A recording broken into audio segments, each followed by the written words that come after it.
Og nu sender vi højmesse fra Eliaskirken i København. Prædikant er sognepræst Ole Asgaard Olesen, organist Lars Nielsen Sardemann og Jakob Zeuthen er ved mikrofonen.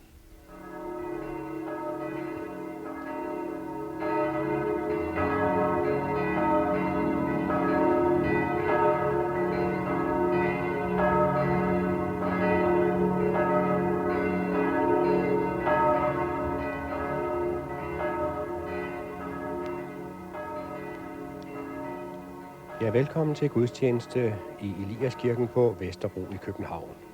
På en af Vesterbros mest befærdede pladser, Vesterbro Torv, ligger kirken, som betragtes som en af tidens betydeligste bygningsværker. I hvert fald et af dens mest karakteristiske i retning af stilsammenblanding, sådan som man gjorde det lige efter århundredeskiftet.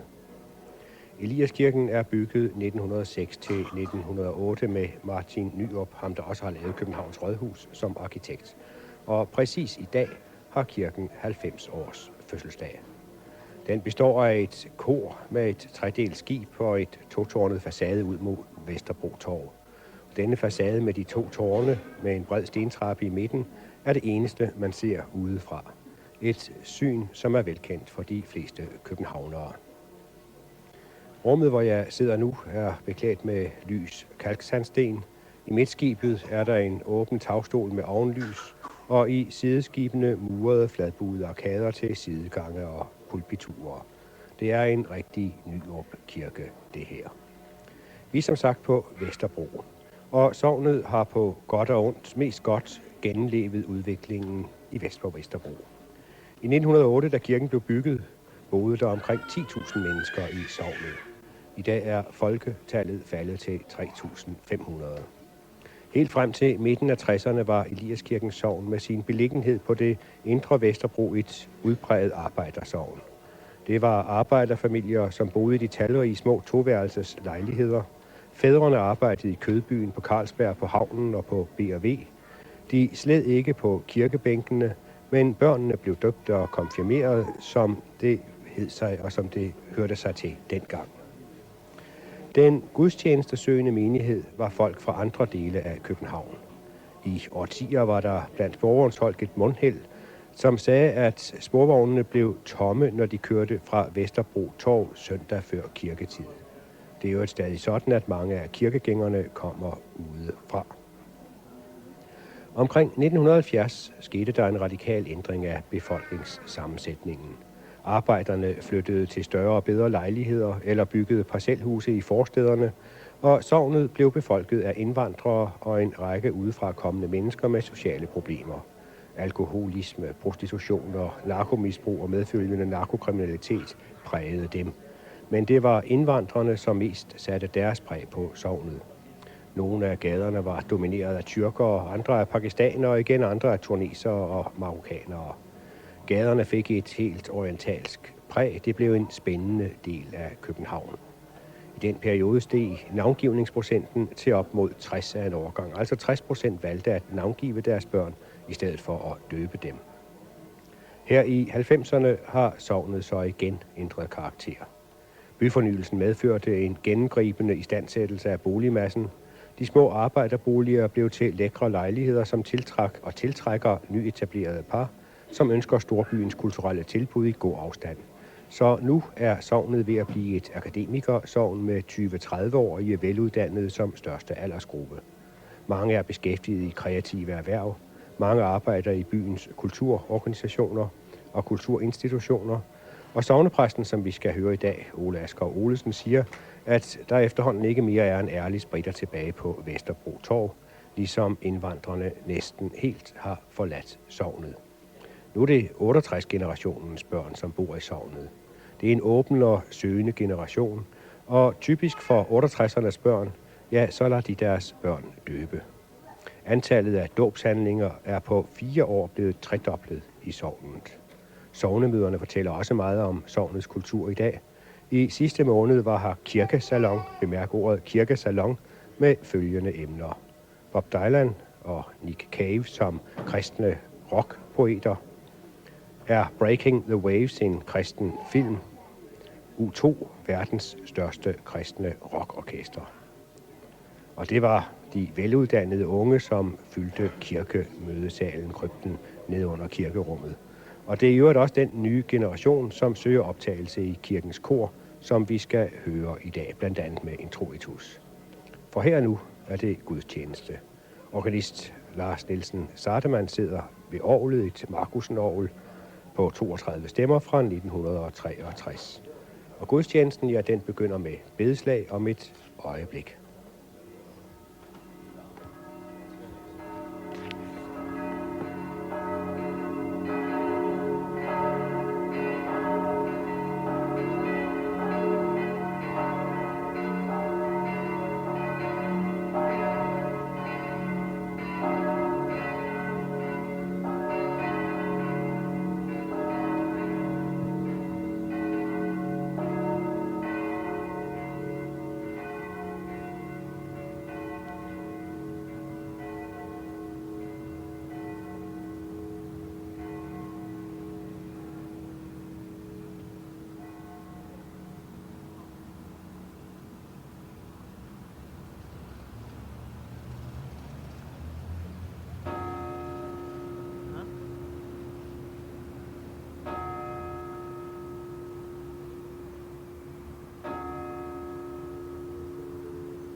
Lad os alle bede.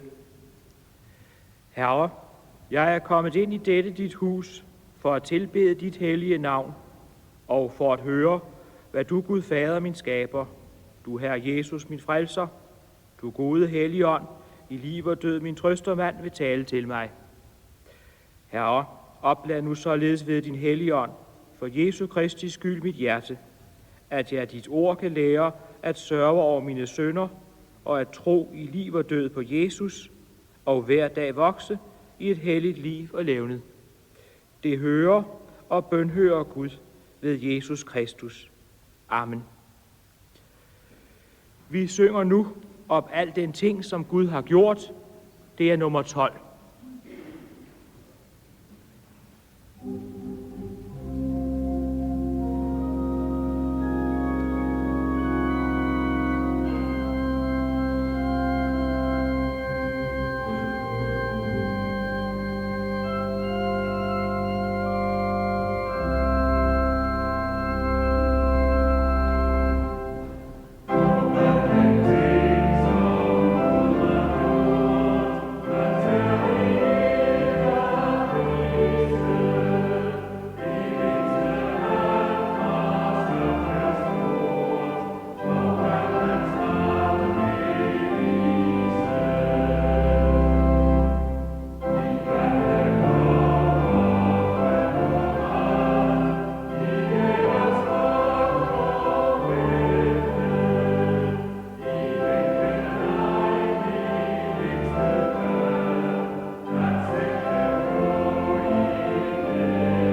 Lad os bøje os for Gud og bekende vores synder. Hellige Gud, himmelske Fader, vi takker dig, at du er trofast og retfærdig, så du tilgiver os vores synder og renser os fra al uretfærdighed. Herre, se i nåde til mig, arme syndige menneske, og forlad mig alle mine synder for Jesu Kristi skyld. O Gud, kast mig ikke bort fra dit åsyn, tag ikke din hellige ånd fra mig.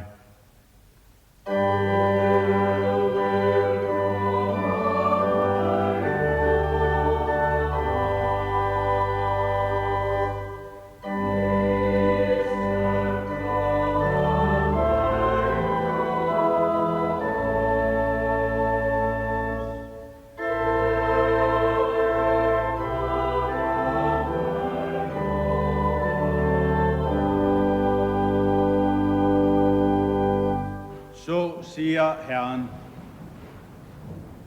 jeg er slettet som en tåge din misgerning, og som en sky dine synder. Vend om til mig, til jeg genløser dig.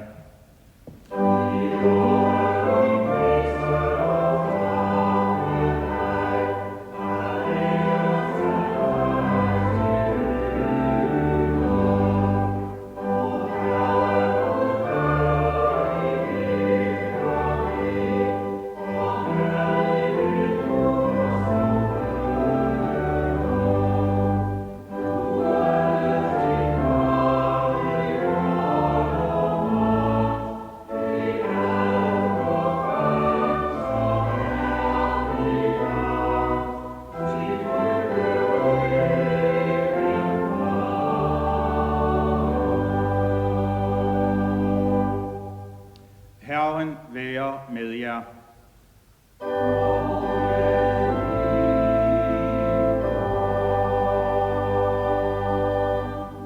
Lad os alle bede. Herre vor Gud, himmelske Fader, du som ved din søn tilsagde os, at alt hvad vi beder om i hans navn, det vil du give os. Vi beder dig, hold os fast ved dit ord, og lad din hellige ånd lede og styre vores hjerter efter din vilje. Bevar os fra djævelens rige, fra falsk lærdom og tom gudstyrkelse, og fra al kødets og åndens besmittelse.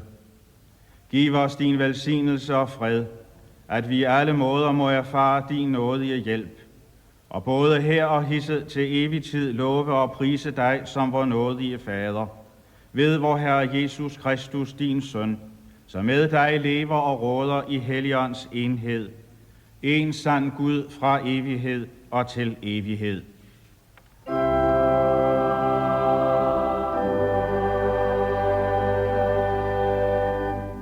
Epistelen skriver apostlen Paulus til romerne: Sig i håbet blev vi frelst, men et håb, som man ser, er ikke noget håb.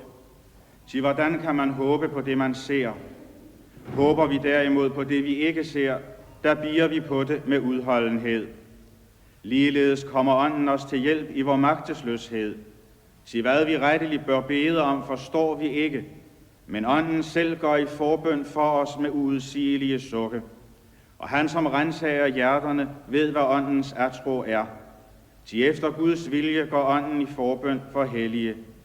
Og vi ved, at alle ting samvirker til gode for dem, som elsker Gud, dem, som efter hans beslutning er kaldede. Amen.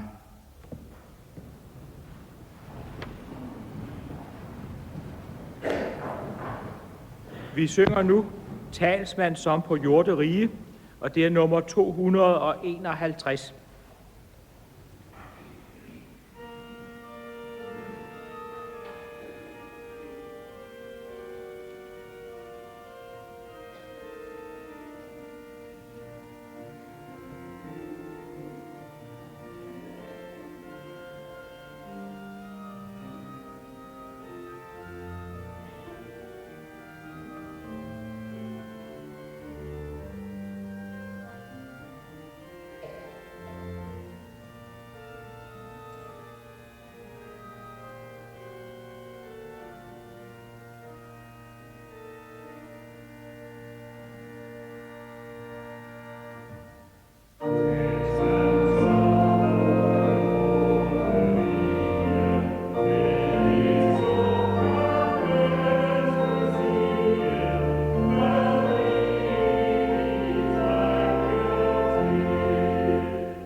Dette hellige evangelium skriver evangelisten Johannes.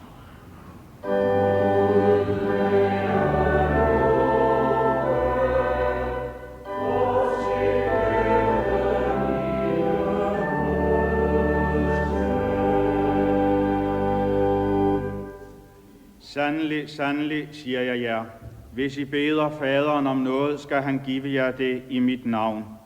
Hidtil har I ikke bedt om noget i mit navn. Bed, så skal I få, for at jeres glæde må blive fuldkommen. Dette har jeg sagt til jer i billedtale. Den tid skal komme, da jeg ikke mere skal tale til jer i billeder, men frit ud forkynde jer om faderen. På den dag skal I bede i mit navn, og jeg siger ikke, at jeg vil gå i forbøn for jer hos faderen, til faderen selv elsker jer, fordi I har elsket mig og troet, at jeg er udgået fra Gud. Jeg udgik fra faderen og er kommet til verden. Jeg forlader verden igen og går til faderen. Amen. Lad os bekende vor kristne tro. Jeg tror på en Gud, den almægtige Fader, himlens og jordens, alt det synliges og usynlige skaber, og på en Herre Jesus Kristus, Guds enbårne søn, som er født af faderen før alle tider. Gud er Gud, lys er lys, sand Gud er sand Gud, født ikke skabt, af samme væsen som faderen, ved hvem alt er skabt, som for os mennesker og for vor frelse, steg ned fra himlen og blev kød ved Helligånden af Jomfru Maria og blev menneske, som også blev korsfæstet for os under Pontius Pilatus, blev pint og begravet og opstod på tredje dagen ifølge skrifterne og opfor til himmels, sidder ved faderens højre hånd og skal komme igen i herlighed for at dømme levende og døde, og der skal ikke være ende på hans rige. Og på Helligånden, som er Herre og som levende gør, som udgår fra faderen og fra sønnen, som tilbedes og æres til lige med faderen og sønnen, som har talt ved profeterne, og på en hellig, almindelig og apostolisk kirke.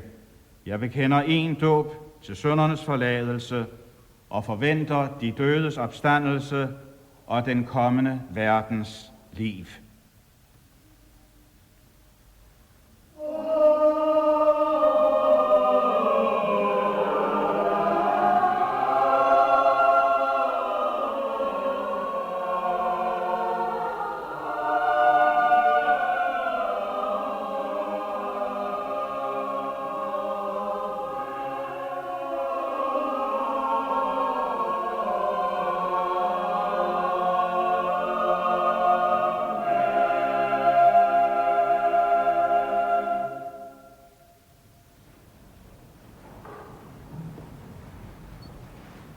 Vi synger nu Almagts Gud velsignet vær. Det er nummer 312.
Lad os alle bede.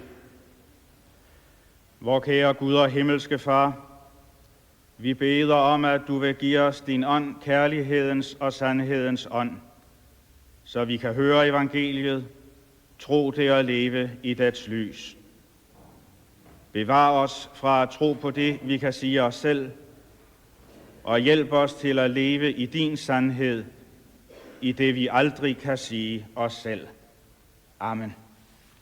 Evangeliet til 5. søndag efter påske skrives i Johannes evangeliets 17. kapitel. Således talte Jesus, og han opløftede sine øjne mod himlen og sagde: Fader, timen er kommet. Herliggør din søn, så sønnen kan herliggøre dig. Du har jo givet ham magt over alle mennesker, for at han kan give evigt liv til alle dem, som du har givet ham.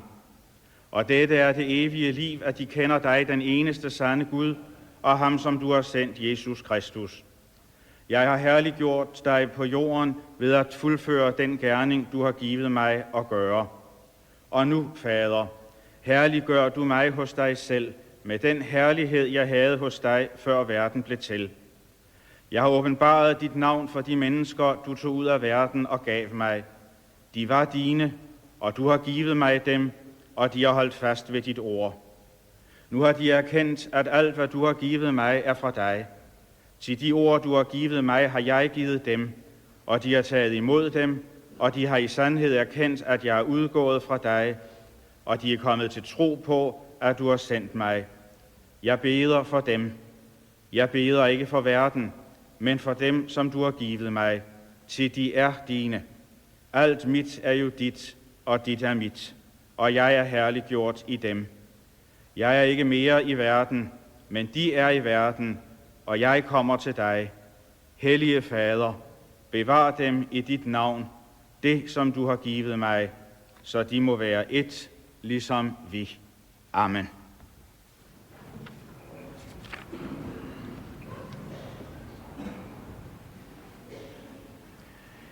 Et af de mærkeligste og smukkeste breve, jeg nogensinde har modtaget, fik jeg fra en kvinde samme dag, som jeg skulle begrave hende. Hun havde naturligvis ikke selv sendt brevet, men hun havde selv skrevet det. En bekendt stak mig det i hånden umiddelbart før begravelsen. Det var ganske kort. Der stod til præsten ved graven: Hvis de foruden fader vor vil bede denne lille bøn: Bed, o Jesus, bed for mig, bed mig ind i himmerig, der at leve, der at bo, i en evig fred og ro.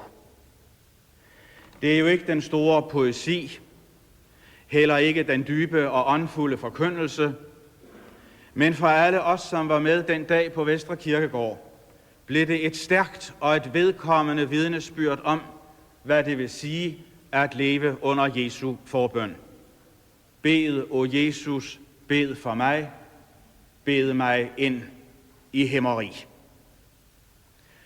Søndagens tekst er hentet fra det evangelium, fra det kapitel i Johannes evangeliet, som vi gerne kalder Jesu ypperste præstelige bøn. Selvom det er en betegnelse, der ikke har rod i Det Nye Testamente, men først dukker op i 1500-tallet, er den jo ganske rammende. Som ypperste præsten en gang om året på den store forsoningsdag gik ind i det allerhelligste, sådan træder Jesus umiddelbart før sin lidelse og død frem for Gud i bøn og forbøn. Først beder han for sig selv, derpå for sine disciple. For sig selv beder han om, at han må fuldende sin gerning, herliggøre Gud og derved åbenbare det sande liv. For sine disciple beder han om, at de må blive bevaret i det navn, han har givet dem, så de, når de skal leve i verden, ikke må gå til grunde i dens ondskab og uretfærdighed. Vi lægger først mærke til, at Jesus, når han beder for sig selv, ikke beder om at blive fritaget fra det, der forestår. Det ville ellers være så menneskeligt. Nej, han beder om, at han gennem sin død må herliggøre Gud. Vi står her over for noget meget vigtigt i det 4. evangelium. Når Johannes taler om Jesu herliggørelse, så tænker han på hans fornedrelse. Jesu herlighed er hans totale mangel på ydre synlig magt. Det var jo ellers den fristeren tilbød, da han viste ham alle verdens riger og deres herlighed og sagde, alt dette vil jeg give dig, hvis du vil kaste dig ned og tilbede mig. Havde Jesus taget imod det tilbud, ville alt have været tabt. Måske ville han have opnået en magt, som mennesker måtte misunde ham, beundre ham for. Men han ville aldrig have fuldendt sin gerning, så den kom til at herliggøre Gud. Og han ville aldrig have afsløret det sande liv. Det, der består i kærlighedens betingelsesløse selvhengivelse. Jesu herlighed er hans mangel på al ydre magt. Som det hedder i sangen om Herrens lidende tjener i Esajas 53, uden skønhed og pragt til at drage vort blik, uden ydre, så vi syntes om ham, ringeagtet, skyet af folk, en smerternes mand. Men denne smerternes mand, berøvet enhver ydre pragt, såret for vores overtrædelser, knust for vores brøde, han ikke blot afslørede det sande liv. Han var i sin dybe fornedrelse det sande liv. I ham kender vi Gud, og den, der kender Gud, har evigt liv. Og det er for at kunne give sine disciple det liv, at Jesus går i forbøn for dem. Han beder os ud af den falske selvforherligelse, som vi alle er indfanget af. Og så beder han os ind i sit rige, hvor han er den første og den sidste, begyndelsen og enden, den dybe sammenhæng for os i alt, hvad liv og død rummer. Og kender vi ham som vejen, sandheden og livet, der har vi det liv, som vi aldrig skal miste. Livet i og livet under Guds kærlighed, det evige liv. Og derpå beder Jesus så for sine disciple. Han beder om, at de må blive bevaret i det navn, han har givet dem. I 2. Mosebog fortælles det, at Gud Herren åbenbarede sig for Moses i en brændende tornebusk. Da Moses spurgte om Guds navn, fik han svaret, jeg er den, jeg er. Den eneste, der har liv. Den eneste, der kan give liv. Som den nye pagts ypperste præst har Jesus afsløret, hvem Gud er. Så enhver, selv den mindste, kan tro ham, kende ham og kalde ham ved navn, vor Fader. Selv har han fået navnet over alle navne. Det navn, hvori vi skal have livet. Og når han beder for sine små, så beder han om én ting, at de må blive bevaret i det navn. Når vi skal bede for andre, tænker vi i helt andre baner. I disse uger holdes der konfirmation ud over landet. De unge bliver formelig overdænget med gode ønsker. Hvad er fællesnævneren for disse ønsker? Ja, det er selvfølgelig noget med, at det må gå den godt, at lykken må tilsmile dem, at livet må have mange positive udfordringer til dem. Og skam få den, der tænker ilde herom. Men når Jesus beder for sine disciple, beder han om noget andet. Han siger dybere. Han beder om, at de må blive bevaret i den sandhed, som han har afsløret for dem. Når vort liv nemlig er forankret i en virkelighed, der er større end denne verden, så har vi frihed til at leve i verden, uden at fortvivle over vores fejl, uden at hovmode os af vor lykke. Og det er evangeliet til os.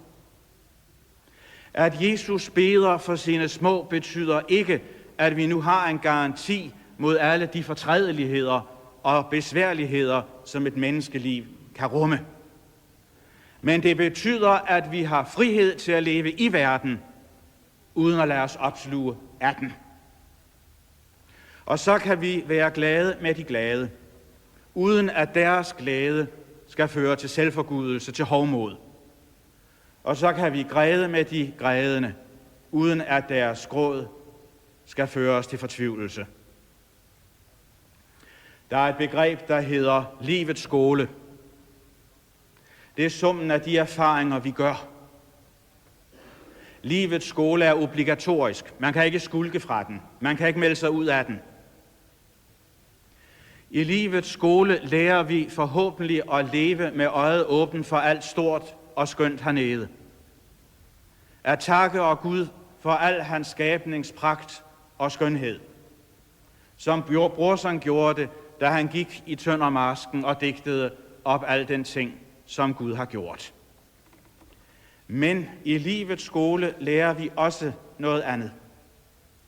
Vi lærer, at det træ, der nu pranger med sit løv, om ikke så lang tid står med nøgne og tomme grene, som et tegn på, at alt visner og forgår.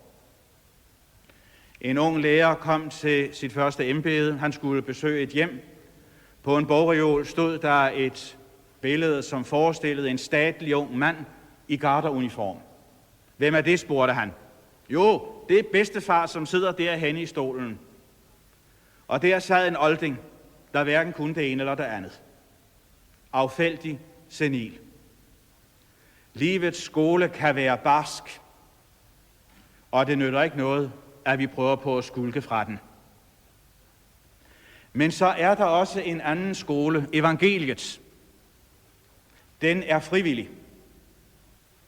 Her lærer vi at bøje os under Guds hånd, så han kan ophøje os. I evangeliets skole lærer vi at tage alt af Guds hånd, at give ham alt tilbage, når han kræver sit igen. I evangeliets skole lærer vi, at den hånd, der tugter os med lovens ubønhørlige krav, er den samme hånd, som oprejser os til livet ved evangeliets milde røst. Når Gud tugter et menneske, er det ikke for at knuse det under sit raseri, men for at oprejse os til nyt liv, til evigt liv.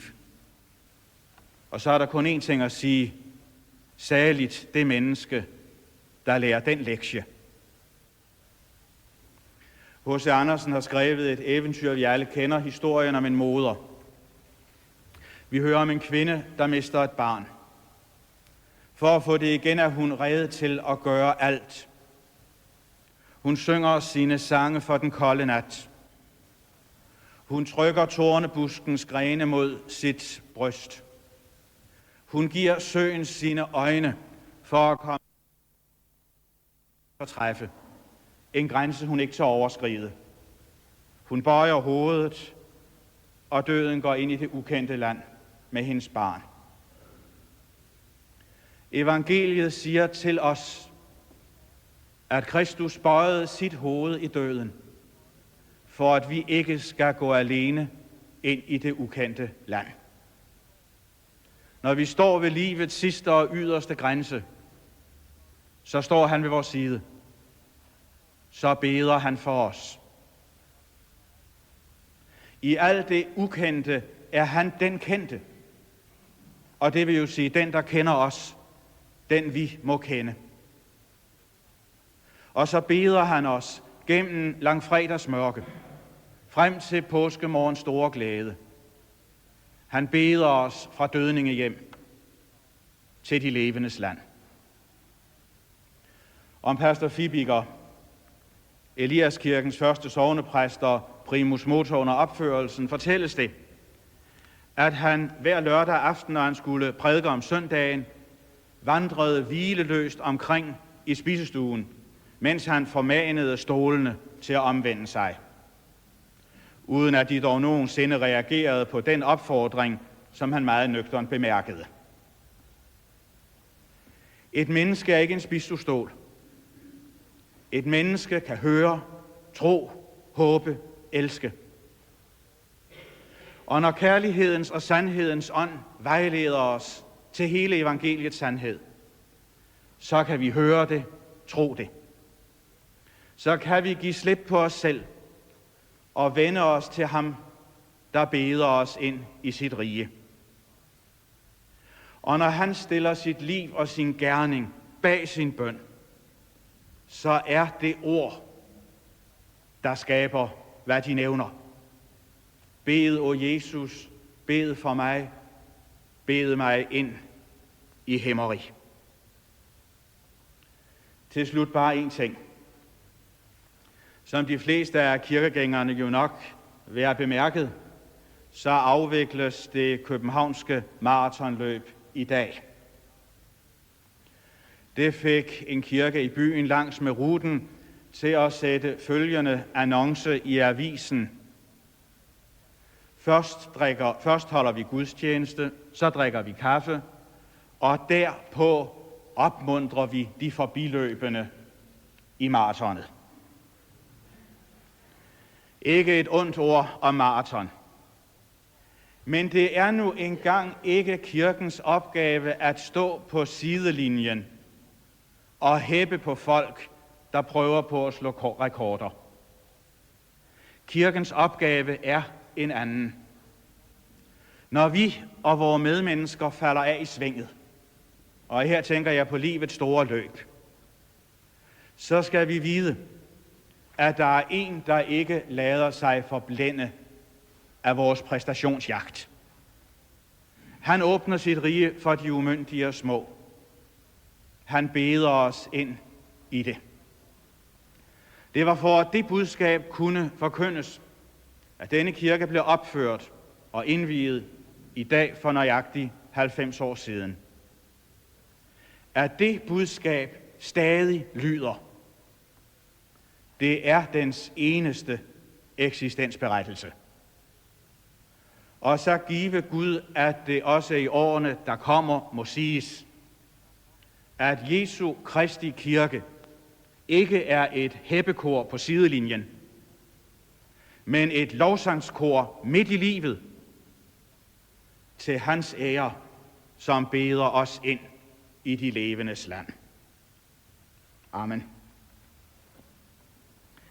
Lov, tak og evig ære være dig, vor Gud Fader, Gud Søn og Gud Helligånd, du som var, er og bliver en sand treenig Gud, højlovet fra første begyndelse, nu og i al evighed. Amen. Evig og almægtige Gud, vi takker dig for evangeliet og beder om, at det altid må lyde frit iblandt os. Hjælp os at høre det både til dom og til oprejsning, så vort gamle menneske må blive korsfæstet med Kristus, og et nyt menneske oprejst til evigt liv i troen på ham. Vi takker dig for din kirke.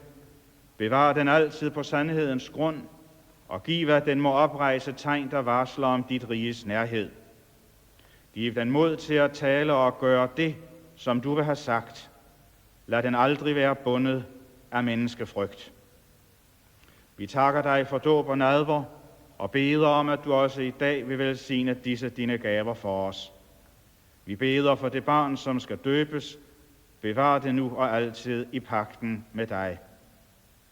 Vi beder for vort folk og fædreland. Bevar Danmark som et kristent land, som et frit land. Lad det være din tale om Gud og menneske, der bærer vort folks liv i dag såvel som i morgen. Vær med dem, der skal styre og råde iblandt os. Vi beder for vor dronning og hele hendes hus, for regering og folketing, for domstolen og de kommunale råd. Gør dem til en fast mur omkring os til værn mod al uret og lovløshed, og velsign alt ærligt håndens og åndens arbejde. Se til alle, der har det svært, hvem de end er og hvor de end er. Vi beder for de syge, for dem, der må kæmpe med dårlige nerver, for dem, der skal dø, for enhver, der har mistet en af deres kære. Vi beder for alle, der har det fattigt og trangt, for dem ingen vil vide af, for dem, der er glemt og svigtet af mennesker. Lad den vide, de er aldrig glemt af dig. Lær du os i kærlighed at bære med på vor næstes byrde. Giv os at fuldende vort liv i tro på Kristus, at vi, når vor time kommer, må give os dig i vold og stole på, at den, som er død med Kristus også skal leve med ham. Det beder vi i vor Herres Jesu navn. Amen. Jeg skal bekendtgøre, at der på torsdag, Kristi Himmelfartsdag, og på næste søndag, 6. søndag efter påske, bliver gudstjeneste her i kirken kl. 10, begge gange ved mig. Efter gudstjenesten er der kirkefrokost, hvor til alle indbydes. Kirkens mangeårige sognepræst, provst Jørgen Jessen, fortæller om sin tredjedel af Eliaskirkens 90 år. På tirsdag den 19. maj kl. 19.30 er der bibeltime over salme 103. Som introitus hørte vi Jauchzer til dem Herren alle Welt, salme 100, sat i musik af Felix Mendelssohn Bartholdy. Efter trosbekendelsen sang kammerkoret Amen fra Credo i Palestrinas Marcellusmesse. Og nu synger kirkekoret som motet jubilate af Ulrik Teuber. Postludia en toccata i C-mol fra Suite Gothique af Léon Boelmann. Og så skal jeg egentlig minde om, at på næste søndag kl. 15 er der koncert her i krypten ved Iben Masandi, sopran, og Bertha Wittstein.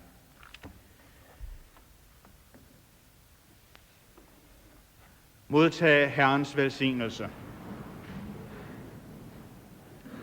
Herren velsigne dig og bevare dig. Herren lade sit ansigt lyse over dig og være dig nådig. Herren løfte sit åsyn på dig og give dig fred. Amen.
Vi synger nu, det er den daglige trøst.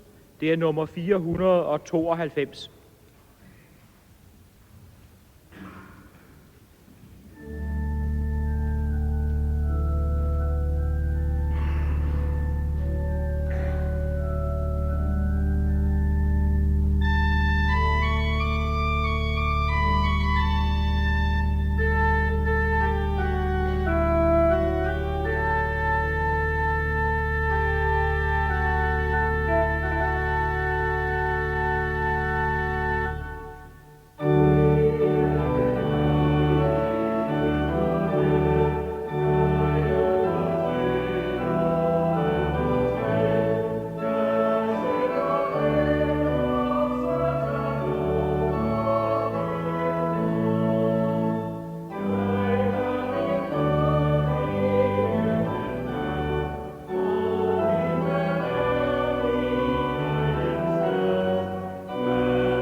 Opløft jeres hjerter til Herren.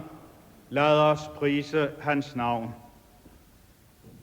Vi lover og takker dig, Gud Fader almægtige, ved Jesus Kristus, vor Herre. Du skabte himlen og hele dens hær, jorden og alt, som er derpå. Lever ånde giver du os, mætter os dagligt af din fylde. Derfor vil vi med hele din menighed på jorden, i kor med alle engle, synge din herligheds lovsang.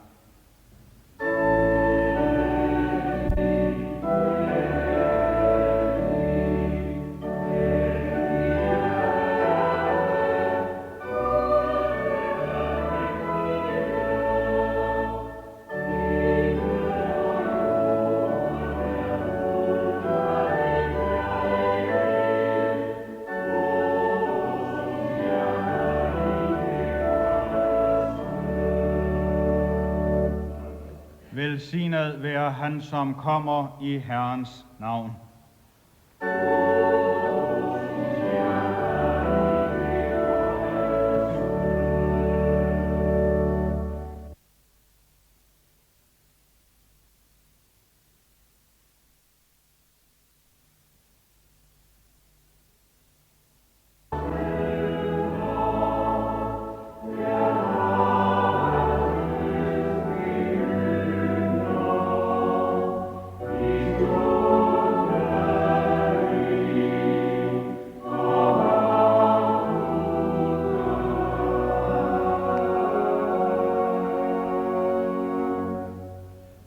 Opstandne Herre og Frelser, du som selv er til stede i blandt os med al din kærlighedsrigdom. Giv os at modtage dit legeme og blod til ihukommelse af dig, og til stadfæstelse i troen på syndernes forladelse. Rens os fra synd, og styrk os i det indre menneske, at du må bo ved troen i vores hjerter. Gør os faste i det evige livs håb. Giv os at vokse i kærligheden, for at vi med alle dine troende må blive et i dig, lige som du er et med Faderen.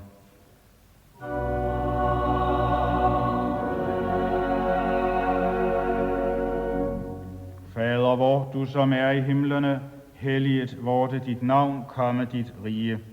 Ske din vilje på jorden, som den sker i himlen. Giv os i dag vor daglige brød, og forlad os vores skyld, som også vi forlader vores skyldnere. Led os ikke ind i fristelse, men fri os fra det onde. Til dit er riget og magten og æren i evighed.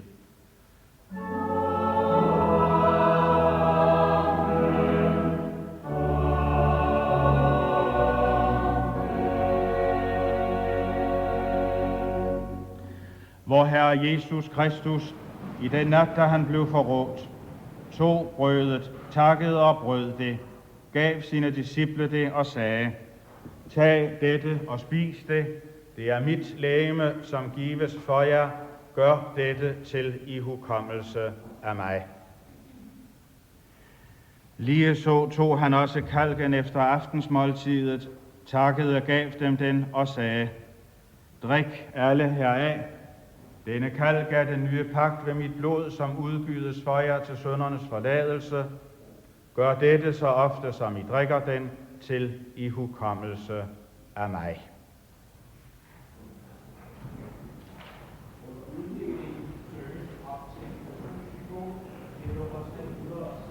Yes.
Kristi name. Det er Jesu Kristi name.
Den korsfæstede, men igen opstandende frelser, vor Herre Jesus Kristus, som nu har givet jer sit hellige legeme og blod, hvormed han en gang på korset har gjort fyldest også for alle jeres synder. Han styrker og opholder jer derved i den sande tro til det evige liv.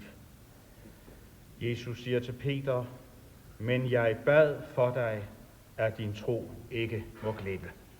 Fred være med jer. Amen.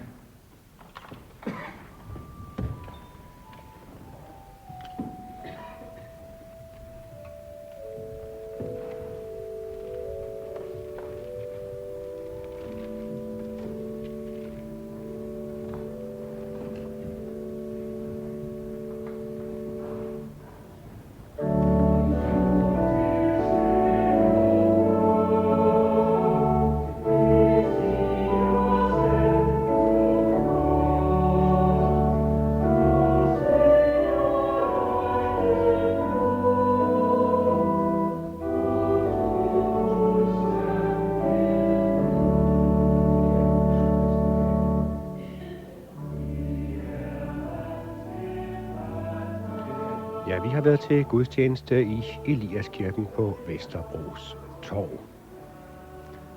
Der er mange i kirke i dag. Der er rigtig mange i kirke, fordi Eliaskirken fylder 90 år.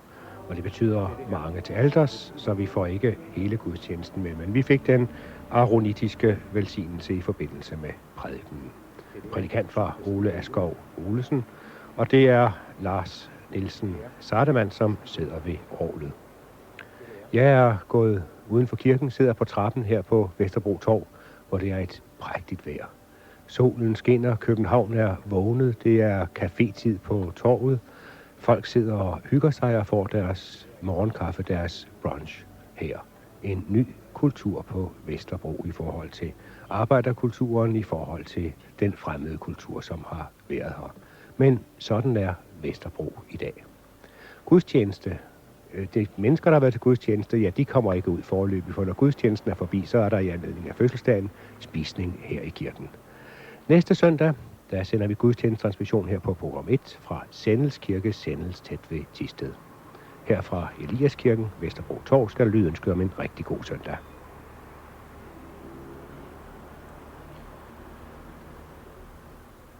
Jakob Søjden var ved mikrofonen fra Eliaskirken på Vesterbro i København. Og nu skal det handle om Europa og universitetet. Om universitetet som en institution, der har været med til at forme Europa, fortæller professor Uffe Østergaard til Jørgen Johansen. Universitetet i Bologna blev grundlagt i året 1088 som en ren privat institution uden kirkelig tilknytning.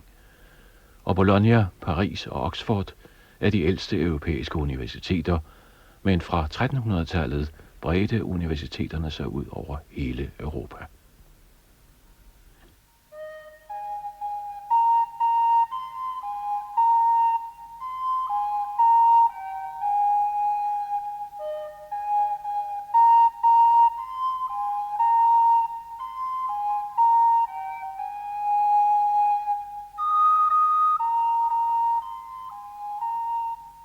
ved særlige festlige lejligheder, Uffe Østergaard, sker det, at Københavns Universitet indbyder til sådan en festlig spisning i de gamle universitetslokaler. Men lige ved siden af, der ligger så et par fangelokaler.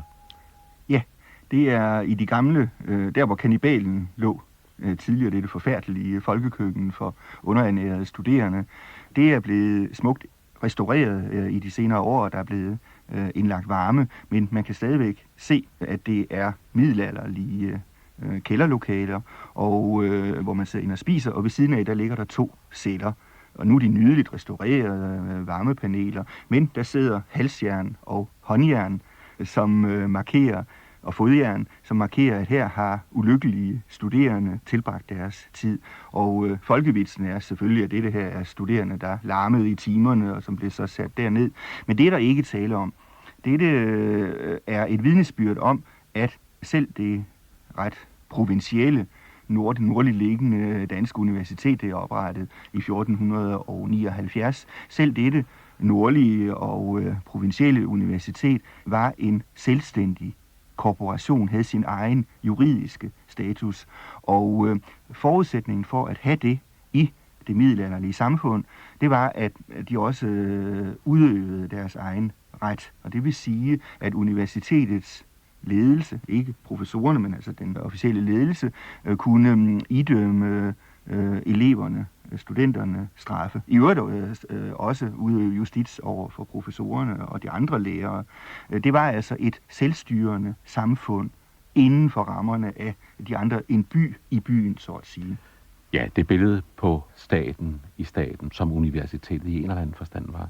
Ja, og det er jo det, der er det vældig interessante ved universitetet, det europæiske universitet, eller universitetet i Europa, er på mange måder den ældste kontinuerligt eksisterende europæiske institution ved siden af kirken og klostrene selvfølgelig. Så er det altså faktisk den institution, som vi jo godt nok meget ændret, har med os endnu, og som er fælles for hele det område, vi kalder for Europa, og som jo nu inden for de sidste 100 år jo også har bredt sig til resten af verden, men først og fremmest er det jo stadigvæk en europæisk institution.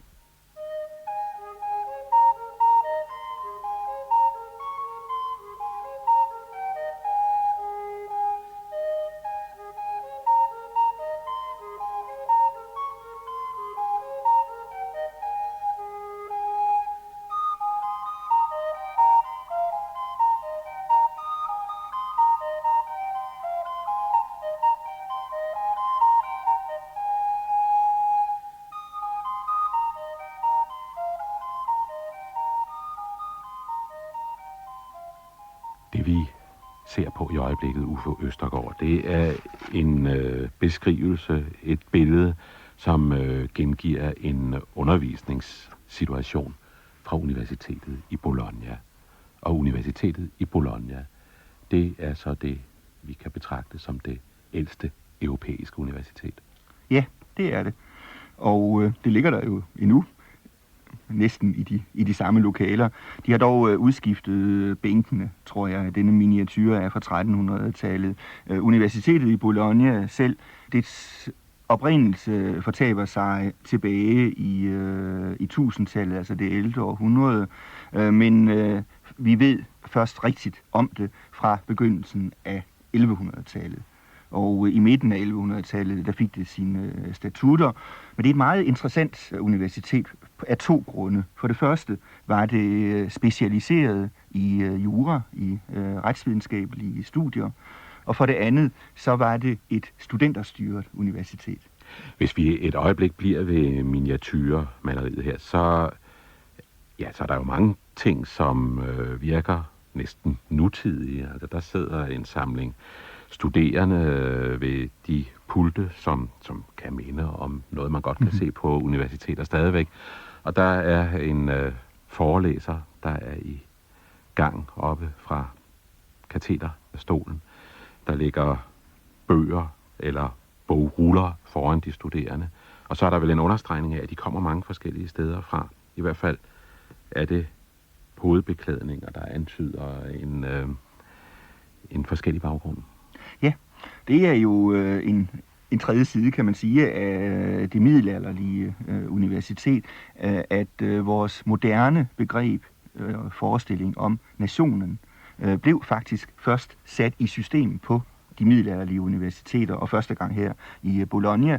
I Bologna skelnede man mellem, man havde to såkaldte nationer, en fra dem fra Italien, eller den italienske halvø, og så en nation for hele resten af europæerne. Så der var altså to nationer, det som begrebet er bevaret ved svenske universiteter endnu, hvor man taler om den værmlandske nationen og andre. Der er det altså landskaber. Det vil sige, man skal ikke tage det alt for bogstaveligt, dette nation, som jo kommer af det latinske ord natio, altså fødsel. Det har med oprindelse at gøre, men det var en relativ eller funktionel bestemmelse, som nu i Italien, hvor man simpelthen skelnede mellem, om de kom for det første fra Bologna selv. De studerende, der kom fra Bologna, havde en absolut forret, men så var der resten fra den italienske halvø. De udgjorde til sammen den ene nation, og resten blev slået sammen.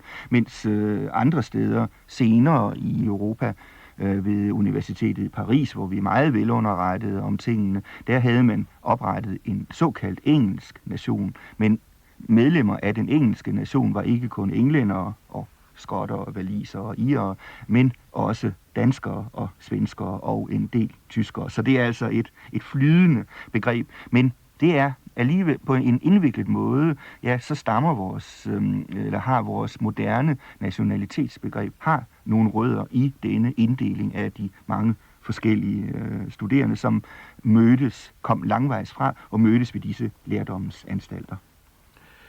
Universitetet i Bologna var et specialiseret universitet, ikke? Det var jura, der var hovedsagen. Ja, endda en bestemt eller to bestemte slags jura, i det man for det første fortsatte studierne i romerretten, og romerretten stammer jo, som ordet antyder, fra det gamle romerske rige, ikke fra republikken og ikke fra kejsertiden. Det blev faktisk romerretten blev faktisk først samlet og systematiseret under kejser Justinian, og han var kejser i den østromerske del af riget, altså i Konstantinopel.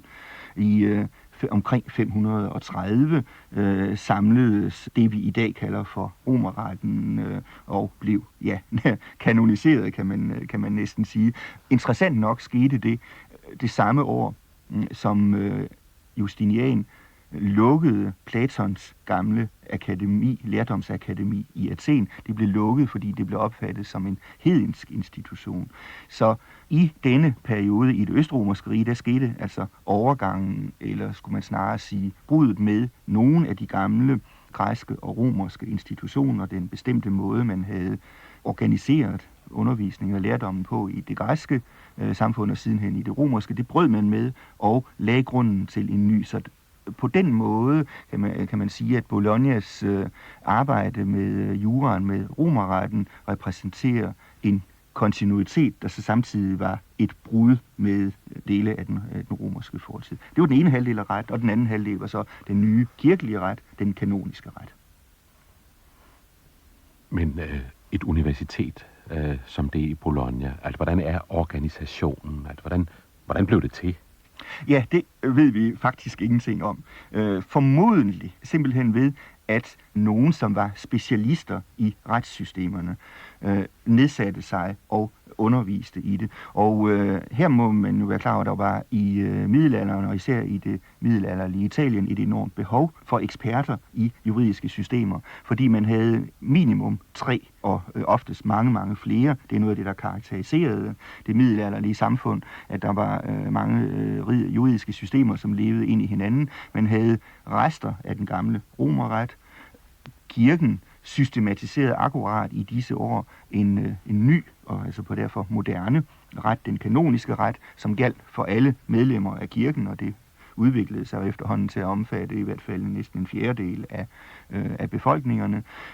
Og så var der det, man kaldte for barbarisk ret, omkring Bologna var det den såkaldte longobardiske ret, men også mange andre.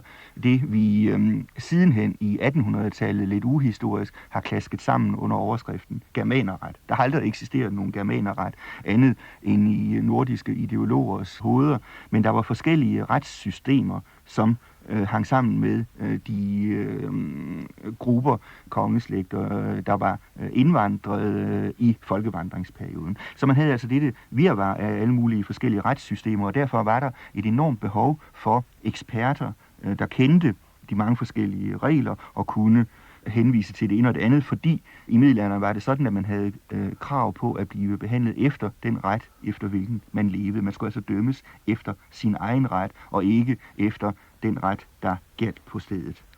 Og det lyder så også, som om det har været en forholdsvis god investering i fremtiden, at kaste sig ud i studiet af retsvæsen. Det kan vi se, for de var ikke unge studerende, det var ikke 16-18-årige mennesker, der kom her. Det var folk, som allerede var mænd, var det jo, fordi der var ingen kvinder, der deltog i dette studium. Det var mænd, som var godt på vej i en karriere, som ofte havde tjent sig penge allerede, og var om ikke formuende, så i hvert fald selvstændige. Og om det nu var læreren, der tog initiativ, eller om det var en gruppe sagfører, en spæ, som gik sammen og hyrede en lærer, det ved vi simpelthen ikke. Men vi ved, hvordan relationen, forholdet mellem dem var. Det var nemlig det, at læreren blev betalt af de studerende i begyndelsen på timebasis. Leverede han en god vare, så fik han løn. Leverede han en vare, de var utilfredse med, fik han ingen løn. Så det var jo et, om man så må sige, meget direkte studenterstyret universitet. Hvad ved man om studentergruppen? Ja, altså, vi ved, hvor mange det var. Det blev en bragende succes, og den voksede helt op i 1300-tallet, voksede den helt op til at være på 2000. Og det var altså virkelig mange. Studiet blev så langsomt formaliseret efterhånden som disse enkelte lærere med deres følge af studerende, eller rettere sagt, studerende med deres følge af lærere, sådan, gik sammen og organiserede sig i en korporation. Der brugte man et udtryk fra romerretten. De organiserede sig som en selvstændig korporation, som vi var inde på med omtalen af det københavnske universitet. De organiserede sig som en selvstændig korporation i samfundet for at kunne beskytte sig mod Bologna først og fremmest, men også imod den lokale ærkebiskop, som også var interesseret i at have hånd i hanke med, måske ligefrem bestemme, hvad der foregik på universitetet. Så på denne måde ved vi, at de studerende altså blev til en art befolkning eller en by i byen, en gruppe i byen, og vi hører mest om de studerende, når de har været i sammenstød med nogle af de lokale. Der har været et værtshusslagsmål, og en er blevet slået ihjel. Det var meget almindeligt i middelalderen. Man kæmpede ikke bare til der flød blod, men indtil en lå tilbage, og det foregik med, at man bankede ølkrus i hovederne på hinanden, og verden trak sin kniv. Men mange af studenterne her var jo så mennesker, som var dannet eller formeret på forhånd, at de kunne både slås og fægte, og det endte altså også samtidig med, at det så var værtshusholderen eller udlejeren af logiet, som lå tilbage på valen. Og det er vi meget velorienteret om, fordi nogle af disse retssager er bevaret. Og det var altså 2 retssystemer, kan man sige, som tørnede sammen, fordi bybefolkningen klagede over studenternes eller studentens urimelige adfærd, og så tog samtidig nogle andre studerende og hængte dem. Og det var jo en anelse uheldigt. Det er altså herfra udtrykket at rette smed for bager.